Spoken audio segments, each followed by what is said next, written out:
What it is. Back at you with another one.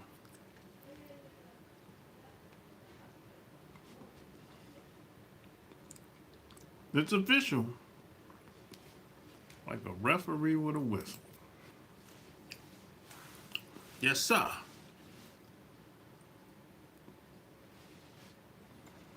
I didn't think I was gonna be able to get on, man.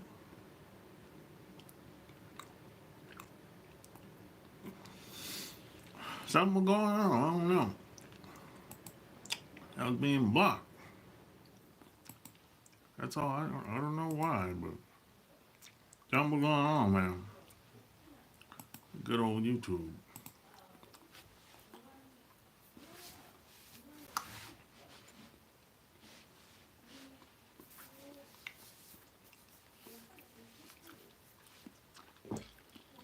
But like and share the video.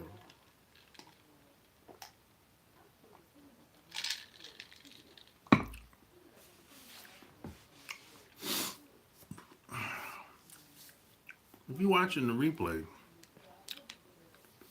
that's cool. I want to talk about something that I never talked about before. I'm going to talk about the first time I went to Japan and what that was like. What my experience was like being in Japan. And I was in Japan for 3.5 years. Yeah, about 3.5 years. Over 3 years. Let's just say that. And it was, let's say, a very unique experience being in Japan. If I, you know, very unique experience. I never talked about it before. You know, I never, of course, told people I've been to Japan many times. But I lived there for 3 years.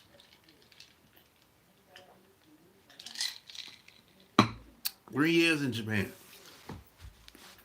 And I still visit, I still got people in Japan, still to this day, that live over there. God bless them. I couldn't do it. I couldn't live in Japan. Not today. Not in this day and time. No way. I don't got the patience today to live in a place like that. No. I have a hard time living in America. So imagine me living in Japan.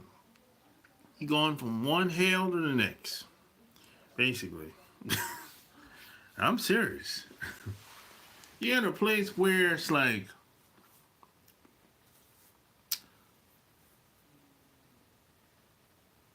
everything is super structured and micromanaged down to the T. I mean, and the programming is super strong in Japan. I mean, everybody's like, it's like an assembly line living over there. I mean, I've never seen nothing like it, to be honest. The closest thing I've seen to Japan is being in the military. That's the closest thing. But they got the military beat. Yeah, they got the military beat. That with the structure and the programming, state of the art, boy. Somebody a long time ago, whoever came up with their culture did a masterful job, boy. I'm serious. I mean, it's always a group of people when it comes to the culture, any culture. But whoever put their culture together, someone did a masterful job, boy. I'm telling you. It's like I've never seen nothing like that. And you got to think about it. When I went to Japan, I was 21 years old. I ain't never been nowhere before at the time. This is my first time going overseas. I think the furthest I've ever been away from home at the time was New York and what? Florida. It's the farthest I've ever been away from home. I'm from South Carolina.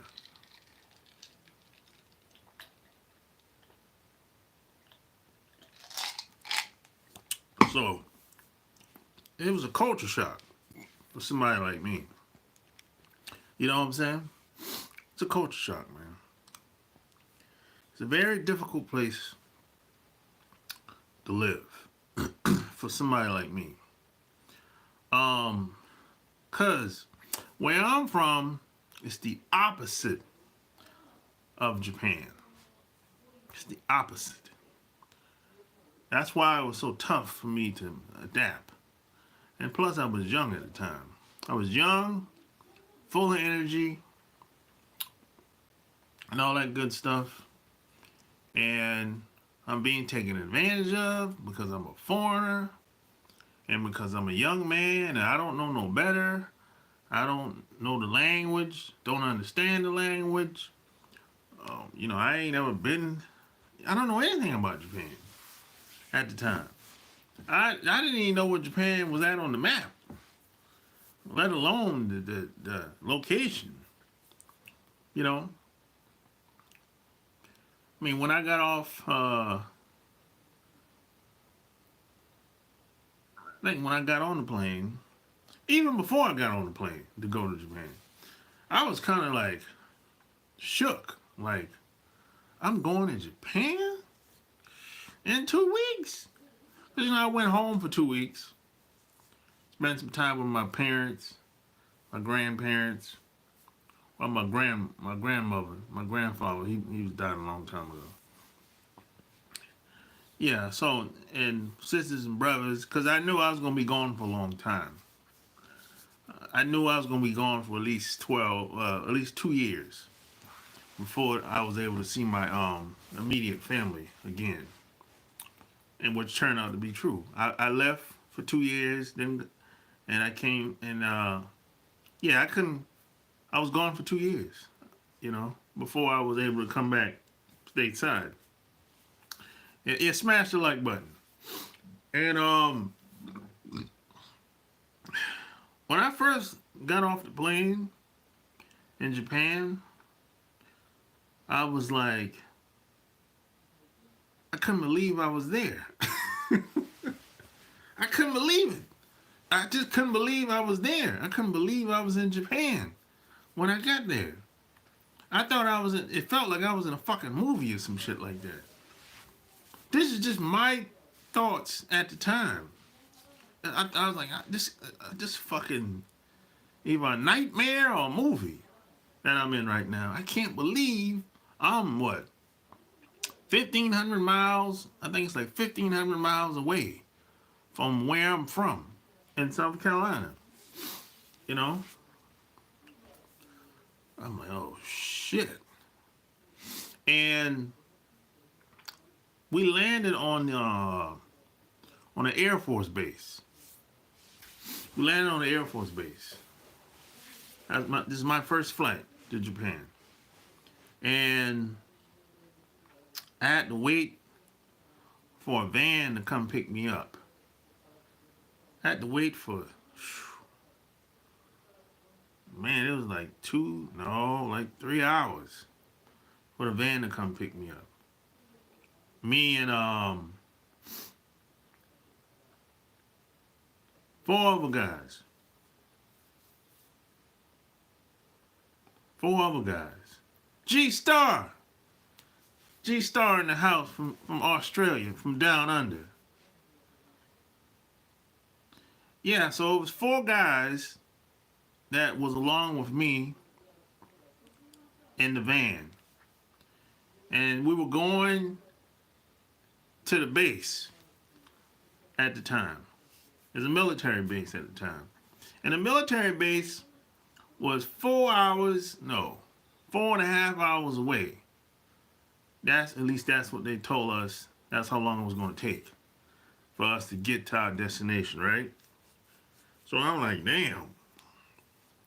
Now, come to find out, we could have got to the military base faster, but the driver didn't want to get on the interstate. Yeah, because the driver, he's a contractor, right? So he's getting his pay is based on time basically and miles. So I said, oh, okay, yeah, he's just trying to get the most money as he can. Okay, all right, I get it, whatever. You know, I don't give a shit. You know what I'm saying? I'm just sitting on this van, bored to death. And we're not moving fast, by the way. We're in traffic the whole time. I'm talking like bumper to bumper traffic. Like we're moving like 30, 40 miles an hour, 25 miles an hour traffic. The whole time for 4.5 hours. So I went to sleep because I'm exhausted. Because my flight was what? 13 hours nonstop. I took a flight from the Atlanta airport all the way to Narita in Tokyo, Japan. That was my first flight at the time. 13 hours, 13 and a half hours. So I'm exhausted. I'm tired, man. You know what I'm saying? I didn't give it. You know, I'm like, I'm just going to go to sleep. And hopefully when I wake up, we're there. I went to sleep, woke up, still ain't there yet. I said, damn. God, how long is it going to take? You know? So I woke up the second time. I went back to sleep, woke up second time. Boom, we're there. Right? So I'm like, and I still can't believe I'm in Japan. I can't believe it. You know? This shit is blowing my mind. Let's smash the like button and share the video. It's blowing my mind. So I'm like, I'm looking around, just looking at the people, looking at the women. I'm like, okay, it's different out here. It's different. You know, it ain't where I came from. It's like the opposite. So I checked into a hotel that was on the military base. And I stayed there for like 2 weeks until I met my supervisor and learned what I was going to be doing and all that good stuff. And for the first 6 months, I struggled really badly trying to adapt and learn the language or at least understand the language and meet people. Check this out. I didn't go on the train until 6 months later. I didn't go to Tokyo until 6 months later. Because we didn't go, where I was located at is outside of Tokyo at the time. So I used to hang out at these hole in the wall bars, right outside of the hotel where I was at, basically. And these was like small bars. Was this neighborhood? It's been that way for, I don't know, maybe since the 70s. You know, and it's like foreigners and the locals hang out like 5-6 days a week, basically. And you have the same women, same people you see every week. And they'll rotate every what? Well, somebody told me the people rotate every 20 to 30 years. Somebody told me this. Because one guy, I think he's been living over there for like 30-something years. And he said every 15 to 20 years is a new crowd of people that rotate in that area, in the local area. And I said, for real? He said, yeah, it's like that. He said if you stay here long enough, probably within the next 10, 15 years, the girls you see now, they're going to be gone. And it's going to be a whole new set of girls there. And you're going to have a couple leftovers too. He called them the leftover hoes. I said, oh, okay, whatever. You know what I'm saying? So I hung around for like 6 months in the local area.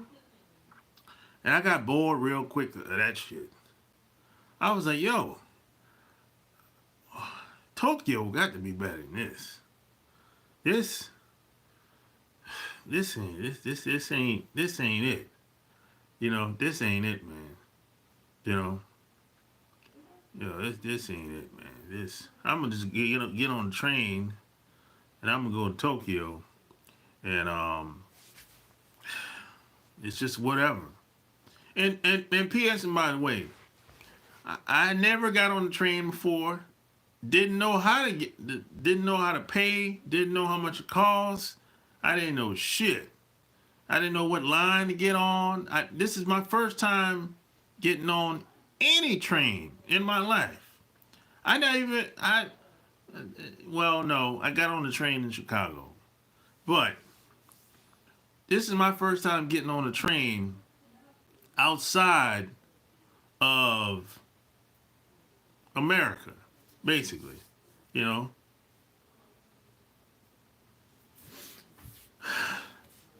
So I think what I did is when I went to pay, because they got machines that you can pay, right?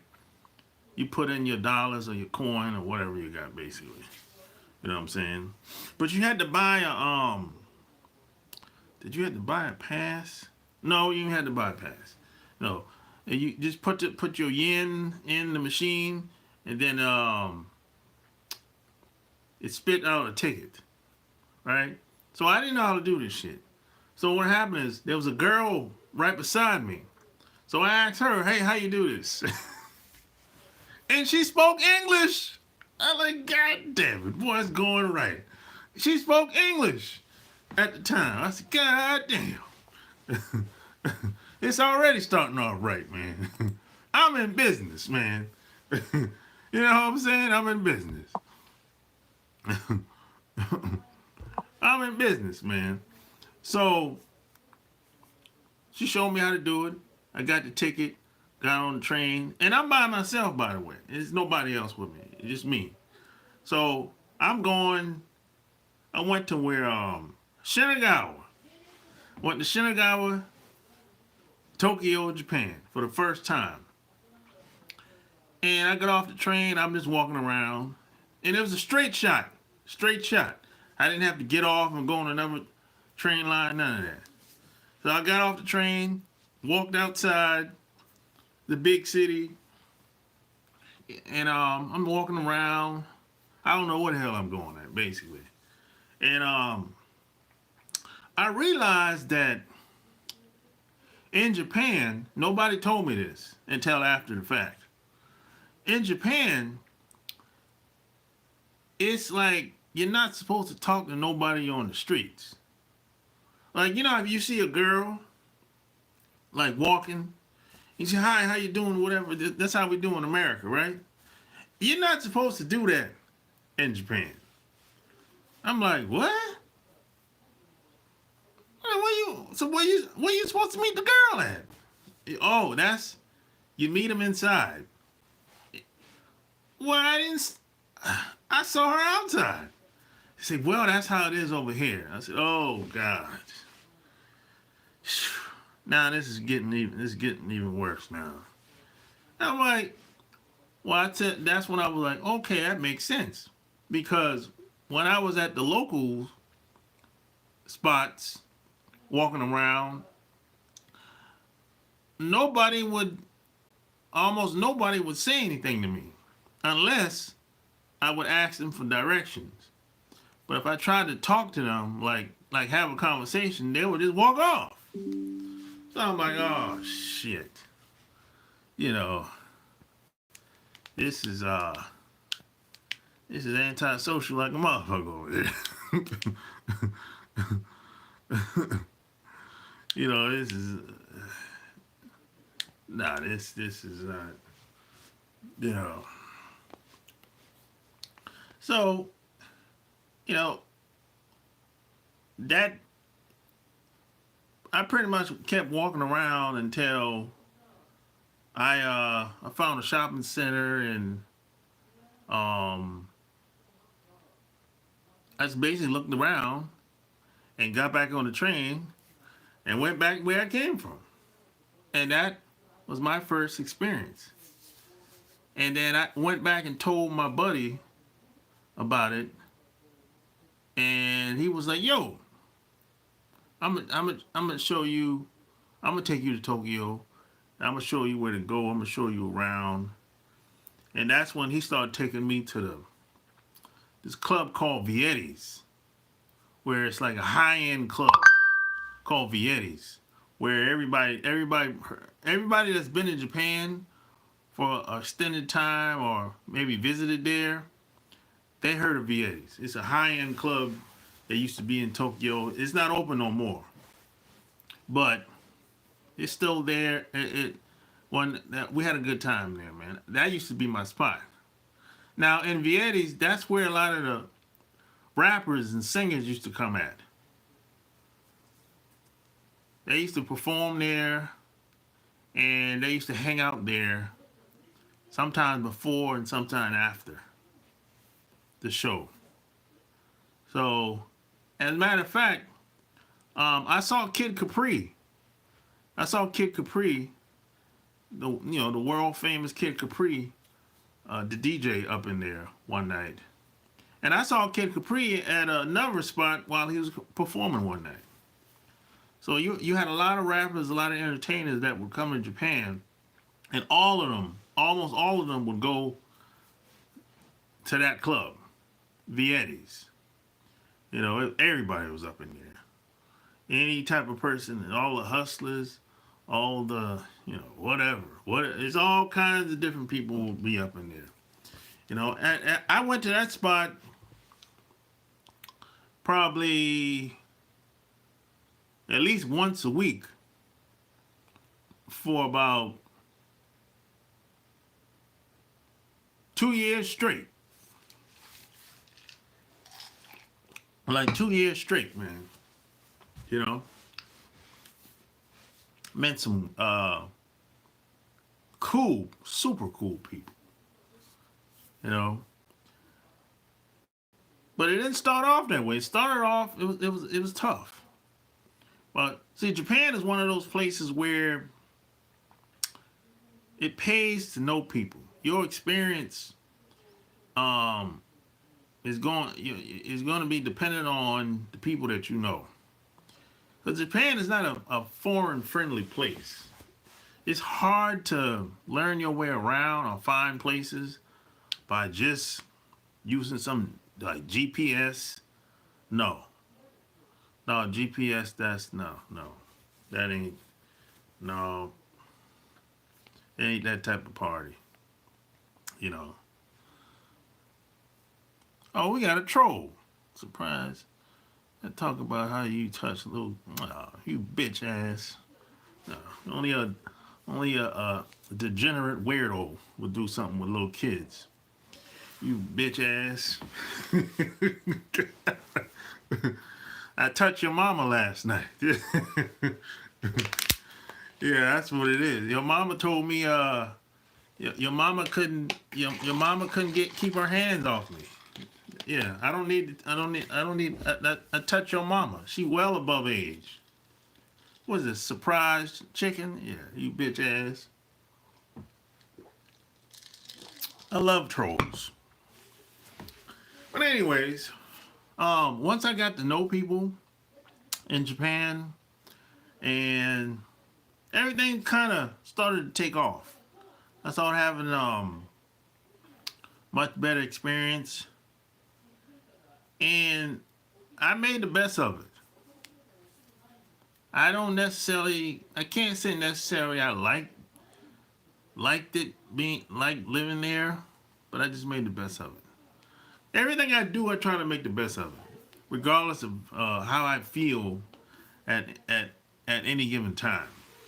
I made the best of it, and when it was time to go, I didn't want to leave when it was time to go. That's the thing. That's the weird thing. I had mixed feelings. On one hand, I was relieved, happy that I'm leaving. But on the other hand, it was kind of like, man, I want to stay a little bit longer. You know, and that's because of the people that I met. The people that I met made me want to stay. I didn't want to say goodbye to those people. And when I left, I knew there was a good chance I wasn't going to see the majority of those people no more. Because back then, this is the 90s.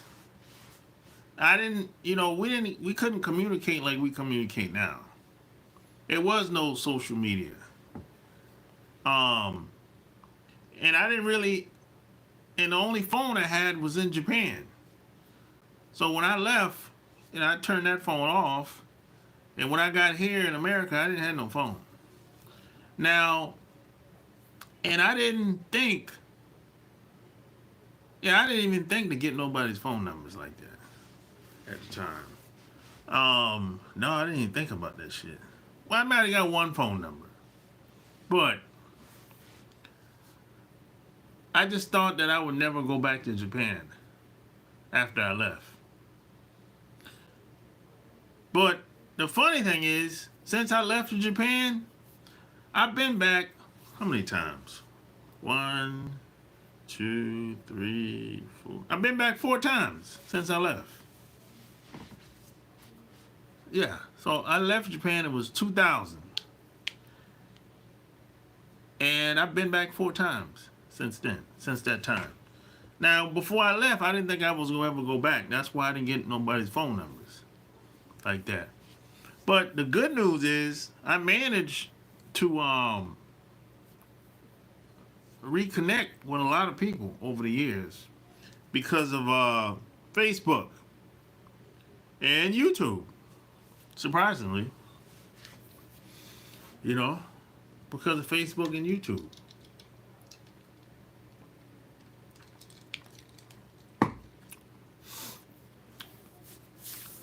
And I met a lot of cool, badass bitches over there. Really. Now, let me tell you, the one thing about Japan is there's some pros and cons about Japan. There's a lot of weird shit going on over there. Oh, yeah. There's a lot of weird shit going on over there. A lot of it I don't understand, and I don't want to understand, to be honest. But there's some weird shit going on over there. It's weird shit going on everywhere, based on my experience. Because I've traveled a lot of different places, but it's weird shit going on over there. It's like,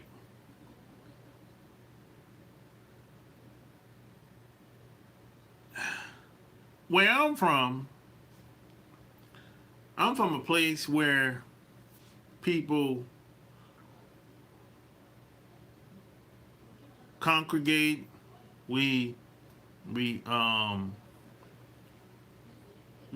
keep in contact. We're close. People look out for each other and all that good stuff. And here's why it pays to know people. If you don't have any good friends, there's a good chance you're gonna get used and abused over there. Because when I first went, my first 6 months, me just observing, right? I realized that Over here, man, you just got a bunch of people that using and take advantage of people. But it doesn't look that way. It doesn't look that way from the outside looking in, though. It looks like everybody's fellowshipping, they come together and doing whatever.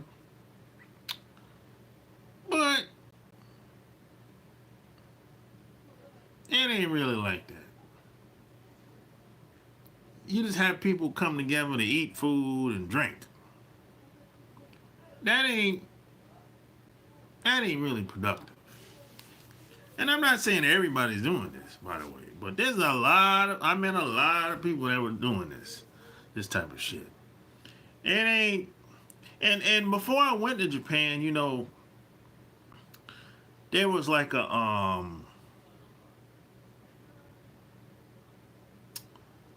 they kind of acted like, hey, you don't got to worry about nothing, Japanese people are honest. They won't take advantage of you. Bullshit. Bullshit. Man, when I went on, basically I got taken advantage of because I was a foreigner and I was a young man and I just didn't know. But the people that I talked to in advance made it feel like I would be fine. I had nothing to worry about. And that wasn't true. No, that wasn't true at all. You gotta have some street smarts anywhere you go. In my opinion, everywhere I've been, you gotta always keep your head on the swivel. These other countries are kind of wide open. You think it's wide open in America? No, these other countries are way more wide open. They're very liberal in a lot of these other countries too. If you know what I mean, they're very liberal. You can be walking down the street, you might see some old weird shit with some type of naked cartoon type shit, weird shit. I'm like, what the hell? What the hell is this shit? But they've been seeing this shit since they were kids. The people that I was talking to that were my age, they said it's like on TV you have like naked cartoons or animated cartoons and the shit is naked and it's for kids though. It's like you can be walking down the street, you might see some type of blackface type shit. I'd be like, what the hell going on over here, man? And to them it's like a joke. But to us, that ain't really nothing to joke about. And this type of shit's been going on, like since the 60s, from what I was told. And at the time, I didn't know Japanese history. I didn't know Japanese history until I got out. Until I left, basically. That's when I started learning about a lot of the stuff I was looking at. Because I'm looking at this shit in the flesh. You know what I'm saying? I didn't like research. You got to think about back in the 90s, you could not research like you do today. There wasn't no Google. I couldn't go on my cell phone and type up Japanese culture and all the shit pop up on my phone. No, there wasn't none of that back in the day. You had to go to the library or you have to talk to somebody that's been there or talk to somebody that's from there. But I didn't know anybody. So, I had to learn through trial and error. And I managed to I met a lot of cool people, man. A lot of cool people. And I still, to this day, every once in a while, I'll meet someone that I used to hang with back then. Every once in a while, but it's taken over what 20 years to reunite with a lot of these people that I used to hang with back in the day, and that's cool. But it's all because of Facebook, YouTube, LinkedIn, these type of sites that I get to reconnect with people. You know what I'm saying? But so that's one good thing about social media. It gives people the possibility of reconnecting with people that they used to hang with. Maybe they lost connection with over the years. I know it's benefited me because it's been people that I used to hang with in the 90s. They saw a video of me somewhere, and they'd be like, "Yo, I know that dude. I know him." And they sent me a email, and we just reconnected. We got on the telephone and started chopping it up, and boom. It's like we picked up off where we left off at. It's like we didn't miss a beat. You know what I'm saying? Mike, what up? So that's one good thing about social media. That's one benefit.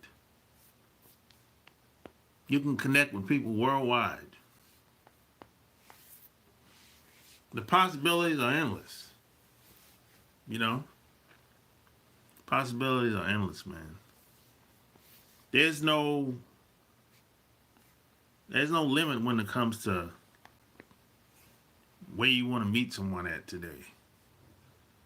It ain't like it was when I was growing up. You was like limited.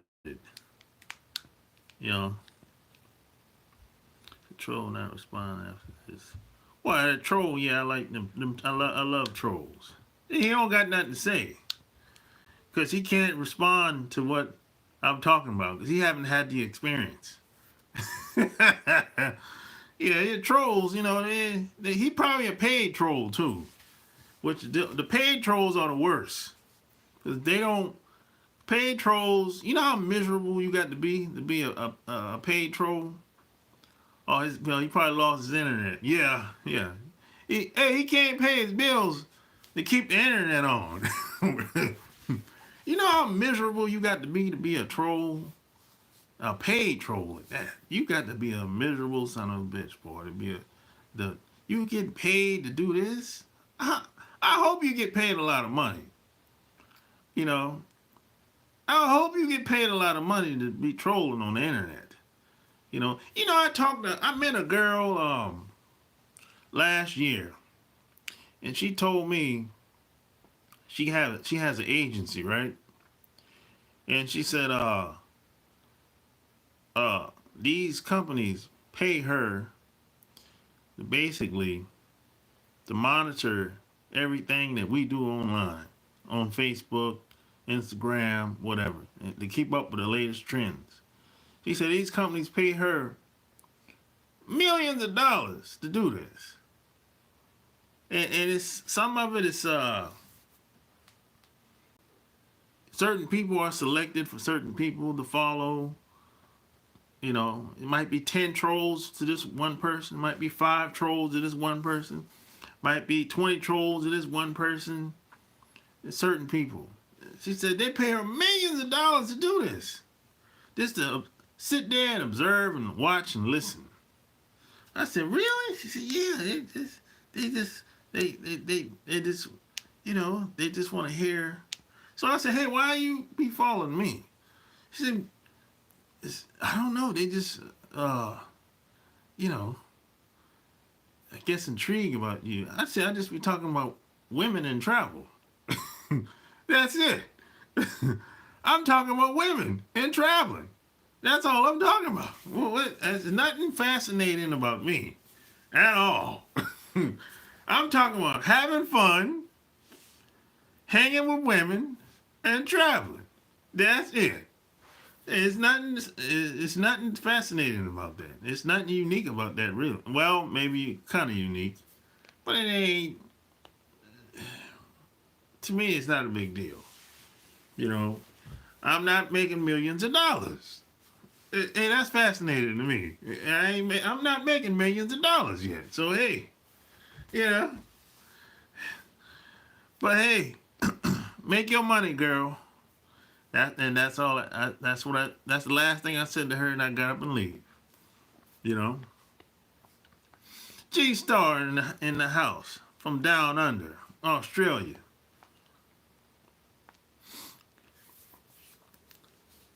Yeah, but you know. Hey, G Star, check this out. I'm supposed to interview a woman tonight from Australia, but she ended up canceling. She's like a big time recruiter. Yeah, she's like a big time recruiter in Australia. I'm gonna interview her soon. Yeah, yeah. I'm interview her soon, man. She's from Australia. She seems pretty cool. I got introduced to her through somebody. This is on my other channel. Yeah. No need to talk about them anymore. And hook me up with your friend. Who? What friend you talking about? You talking about, Mike? Yeah, what friend? Shit. Some of these girls done got old, bro. You don't want no old broad, do you? Some of these women done got old from back in the day. Yeah, you need a new broad, a young one, like in the 30s. You don't want no broad like late 40s or 50s or 60s. Nah, Mike, you don't want that. There's too much baggage. Now, women from back in the 90s, they done got old. Most of them. They look old. I mean, forget the age, but they actually look old. Yeah, man, you don't want that, bro. You don't want that. Them old broads, too much baggage, man. Now of course, there's some good-looking older women, of course, but it ain't a lot of them that I know. It's a very small group that I know that still look good. That's 50 and 60. Them numbers are small, boy. I'm telling. This ain't like when my mom was growing up. When my mom was growing up, man, you had women in the 40s, 50s, and 60s still looking good, still dressed good, smell good, talk good, walk good, dress good, all of that. Man, it ain't like that no more, bro. I don't know what happened. Those women are far and few in between, bro. Those women are far. Most women, I ain't gonna say most. A lot of them, when they hit late 40s, boy, they fall off. I'm like, oh Lord. They stop dressing. They start wearing leggings. What the hell's going on, man? Start wearing leggings, man. My mom ain't never wore leggings. I didn't think leggings existed when my mom was living and when she was growing. I didn't think it existed, bro. Look, the women ain't the way they used to be. And this is not a knock against the women today. But the women today ain't like my mom. Let's just call a spade, man. Grandma today is what? 35, 40, 50, 55, 60. Shh, come on, cuz. When I was born, my grandmother was always old. I never saw my grandmother young. When I was born, my grandmother was what? 65 when I was born. And by the time I turned hit my teenage years, she was in the 70s. But it ain't like that today. Big mama gone. We got, who we got out here? We got, who's grandma today? Grandma ain't shit today. Grandma in the club. Grandma's calling me, sending me emails online. Hey, grandma ain't shit today, boy. Damn. She's still trying to catch. Come on, cuz.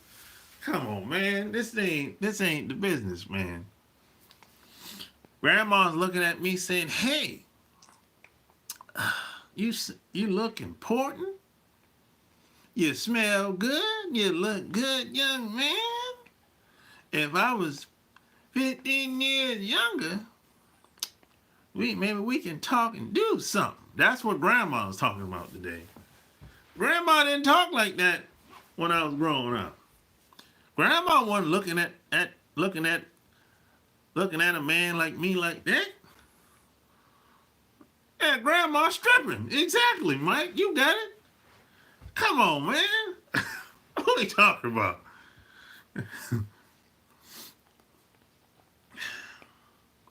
Yeah, a lot of them girls I met in the 90s, man, they done fell off, bro. They look, a lot of them shrivel up like a road map. I'm like, man, shit. I don't even want, I'll talk to them, be cordial with them, but I ain't gonna do nothing with them. I'm sorry. I'm sorry. I ain't attracted to them no more. I'll be cordial, and if they need anything, be helpful or whatever. That's cool. But nah, I ain't gonna do nothing. Nothing physical. No lovey-dovey. No, I can't do nothing. And especially some of y'all ain't gonna like this. Especially non black women. They don't age well. And it's not their fault. It's not in their DNA. I'm sorry. It ain't my fault. Blame it on Mother Nature. But a lot of these non-black women don't age well. And that's just how it is. Shit, man. I'm just calling it how I see it. I don't knock them. I don't blame them. Some women just don't age well. But what you have today is a lot of women that fucking with that plastic surgery. Plastic surgery will fuck a woman up long term. I mean, and if they're drinking and smoking all the time and fucking with the drugs, man, that makes it even worse. That makes things even worse. Sharp, the old white women loving brothers in Australia. Oh yeah. Yeah, I ran into that. I've been to Australia a couple times. So yeah, I ran into that. Yeah, I look, man,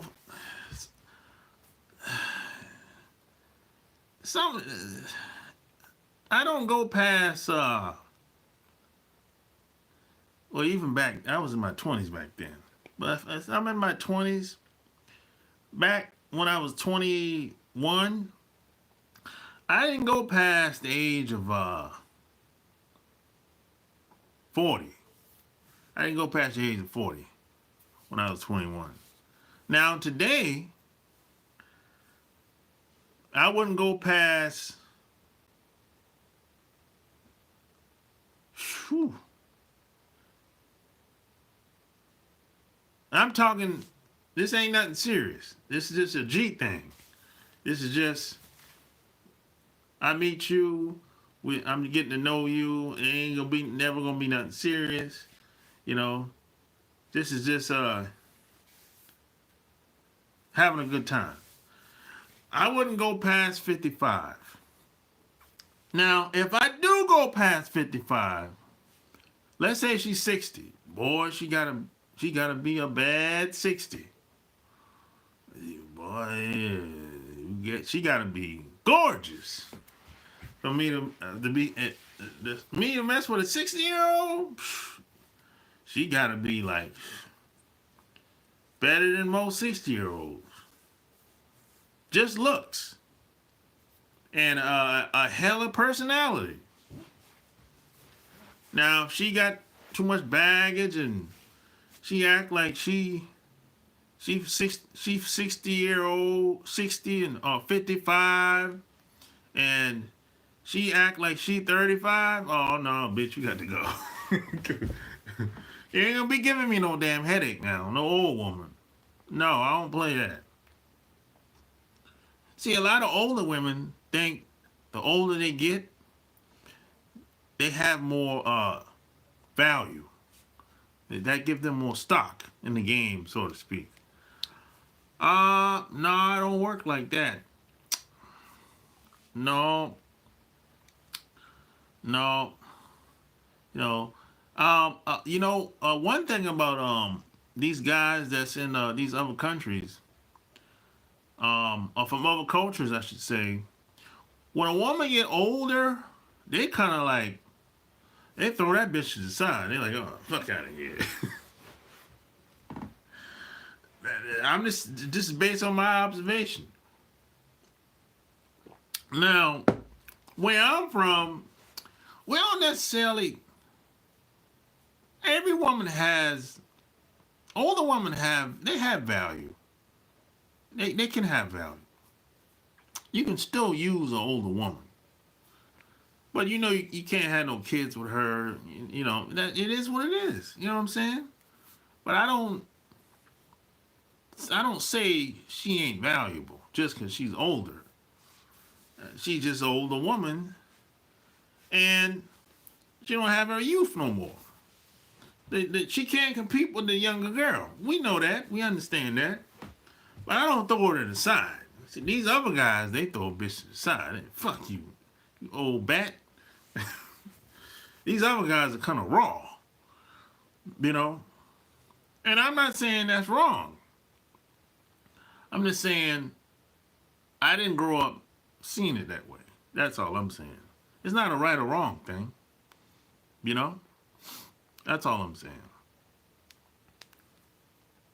And other women, they pick up on that. They understand that. But they kind of, they kind of roll with the punches. That's why a lot of older women, a lot of younger women try to settle down, at least start settling down in their 20s, because that's like their, prime years in the 20s. And they know, a lot of women understand, once they hit them 30s, them opportunities is going to start to dwindle. A lot of women, especially the non-white women, non-black women, they understand this down to like a science. Like they might be in that club at 25, 28. They'd be like, shit, I gotta get out of this damn club. These guys are starting to dry up. Because and another thing about being an older woman, especially if you are a fat old woman. America is hell on a fat woman. America is hell on a fat woman, boy. A fat woman gets treated like an average guy in America. For real. It's hell, boy, they hell on a fat woman. Especially if she old and fat. I mean, being older is one thing, but she old and fat? Oh, man. Ooh, she just signed up. You fat, you just signed up to be mistreated. Because if you're an older woman, the worst thing that could happen for an older woman is to be divorced. Oh, man. She's going to have to work She gonna work her ass to death. She gonna have to work. They gonna work the shit out of her old ass. Like let's say a middle-aged woman in North America. They work the shit out of her, and she don't look halfway decent. They really gonna work the shit out of her. In fact, she gonna have to work to death. You know, that's the worst thing that could happen for a middle-aged woman. To be 50 something years old, divorced, with kids. You ain't gotta have kids. She can be she can have no kids. But just being single, oh boy, that's tough, boy. Because like when they get older, they don't get no breaks no more. Because they don't really look. They lost their looks. They hit the Great Wall, like some people like to say. I'm just telling you, I don't agree with it, but I'm just telling you how the shit usually go. This ain't about how I feel or how you feel. This is how the shit go. You know? What's that? Dana Miller? Said, my grandpa loves his old wife. Well, that's cool if you've been with the same woman for a long time. That's cool. There's nothing wrong with that. But a lot of these guys, they don't treat the older wife the same. It is, either that's true or it's a lie. Now, some do. Some respect their wife because, hey, we had kids together and this and that or whatever. But I don't give a damn what that dude say. He ain't hitting that as much as he used to. He ain't rising to the occasion like he used to either. He probably got him a younger broad. Yeah. And this is one of the main reasons why I believe, I don't got no proof of this, but I talked to a lot of guys. This is one of the main reasons why a lot of guys can't get up, because they ain't attracted to the wife no more. I'm just saying. That's why when people say, oh, he got ED. No, he just not attracted to her no more. That's all.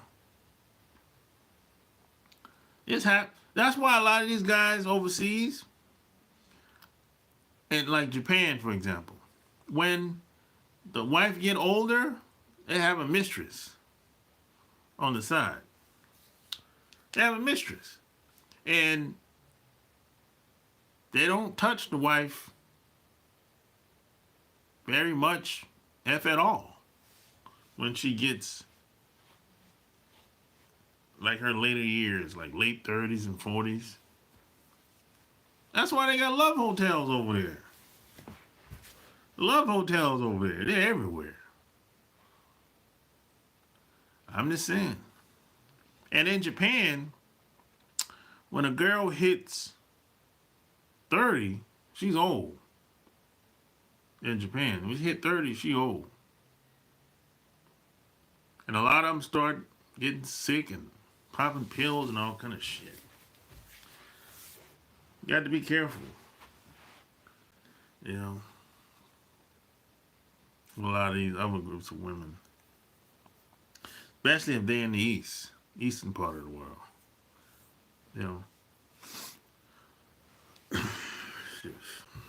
This shit is different out there, man. It ain't like being in North America. Shit different out there. You just have to be aware of where you at and who you dating and where she came from and all that good stuff. You date anybody you want, but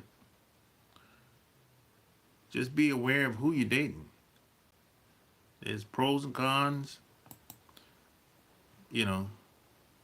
regardless of who you date. You know what I'm saying? That's how it is.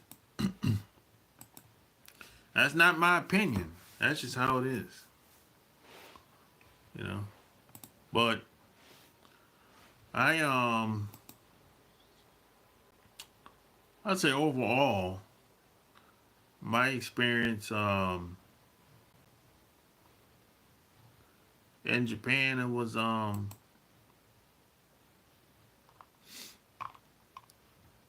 it was a good experience, but it was tough. But would I do it all over again? No, I wouldn't. No, I wouldn't do it again. Nah. But I made the best of it, um, and I learned from it. Do I visit Japan? Yeah, I visit. I visit every what, 4 to 5 years. But it's a nice place to go on a vacation. I think. You know. Yeah. But my phone is about to die, so I think I'm gonna